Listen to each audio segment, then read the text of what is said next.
It's James Murray. We're in the Net News Ledger studio from Pickle Lake today, and on the phone we have Chief Kosas from Hornepayne First Nation.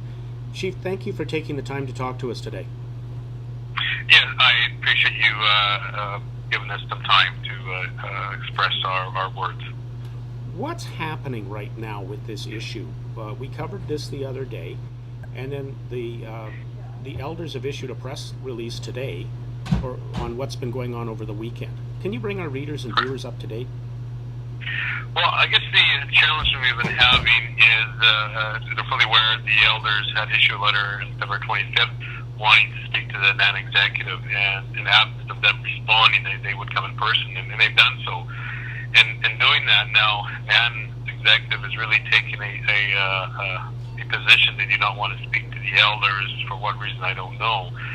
And then just over the weekend here, as the elders and the community members were sleeping in the head office, the NAN staff was brought out a audio speaker to interrupt their sleep. You know, I think it's a tactic.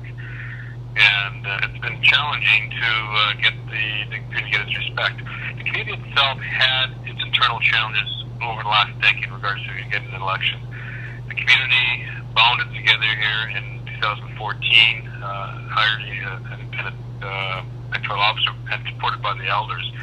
And the elders and the community and the elders council put an internal resolution to elect your leadership, because as Hornepayne First Nation being recognized by the NAN under Resolution 8713, which is back from February 12, 1987, as a sovereign nation with its right to elect its leadership. And it had done so internally and resolved its issues via a proper election, a 79-day election. And that election was never appealed under its band custom. And then on September 28th, they had issued a band council, or the Elders Council issued a resolution to this election is binding. And with that, NAN just seems to not respect the community's choice. I want people to know it's not a question of NAN recognizing this. It's the fact that NAN needs to respect the community's sovereign right to elect its leadership, and that's all it's all about, is respecting its rights. And we don't understand why. Elders don't understand why. That's why they want to be here in person. And we just don't. Elders don't understand why such great disrespect. Now, what are the ages of the elders who've come down from Hornepayne? Well, the oldest is 90 and 89, and wheelchairs, and they're one of the strongest ones not wanting to leave. You know, they wanted to stay and have their voice heard, and we never anticipated this. We felt that when the elders wanted to come here, we planned a 2.5-day trip to Thunder Bay.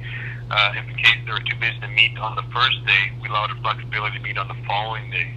And this was just a total shocker that they would not even meet with them, and that they had to go to this extent. The only reason they wanted to maintain here, when the NAN representative came to the office the first day, very disrespectful, came into the lunchroom where the elders were sitting, started pointing at them, and started raising his voice very loud and telling them, this is going to come back on you guys are doing bad things. And it was very aggressive, and that same representative was telling me as the elected chief to shut up, like 3 times, screaming at me out in the hallway. And based on that, the elders were afraid. They said their intentions are not right. We cannot leave here now because they're trying to, in their mind, trickery and getting us off site and then not showing up. That's what it boiled down to. The trust was lost when they came into the. I was very aggressive to intimidate the elders to leave. Like it was shocking. I think if anybody was standing there to witness the disrespect, they'd be shocked to speak to elders in that fashion. Do you see a resolution to this coming quickly, or does this? Well, to be honest, I reached out to the Deputy Grand Chief here on Saturday. I talked to him in the cell. He indicated that Grand Chief Harvey Yesno was feeling better. And then I said, well, great. I've been authorized by the Elders Council to leave this office and to meet them off-site anywhere in Thunder Bay in their office up on the administrative office up in Victoria Avenue or anywhere that they seek to, they would feel comfortable, or they get someone to use the word where they feel safe, because they know, because the executive council has, through their staff, the NAN staff, they don't feel safe here. So I reached out. I will step out and come to them, but they indicated they were going to come by Saturday afternoon and failed to do so. And on Sunday, one of the staff member told one of our two actually community members, the executive is not coming here. They're not coming.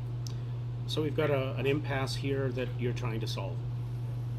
Correct. And what we've done now, we're reaching out to we've already our community consists of the last electors list, 264 members that we have. And the letter that went out February 25th to NAN actually had 100 signatures supporting the elders through the supporting the election. And what I've told that we're actually now reaching out to get another 135 signatures, so we like 90. But with the 100 plus 135, it puts the 90% community support. So we want to show NAN it's not a group that's making these claims; it's the community that's making these claims. And since the community has been recognized by the Shawiaski Nation, by the chiefs of NAN on February 12, 1987, under resolution number 8713, that it is has its sovereign rights and has its rights to elect its leadership. So we're saying, under that resolution passed in February 12, 1987, respect its rights to elect its leadership and accept the electoral report issued July 10th, 2014, and allow the community to move forward. And one last thing I wanted to say when we were here, and I was talking to a staff member, he said, well, the Shawiaski is a really great organization that works very, very hard for the First Nations people. And I said, I agree with you. I really do. But the problem is, now our elders, our children cannot access that hard work because the non-executive will not acknowledge them. All we want is the respect from Shawiaski Nation. That's all we're asking for. And by that respect, they will respect the community's choice for their chief and council. Thank you. I think you've got the issue in a nutshell. Thank you. This is James Murray.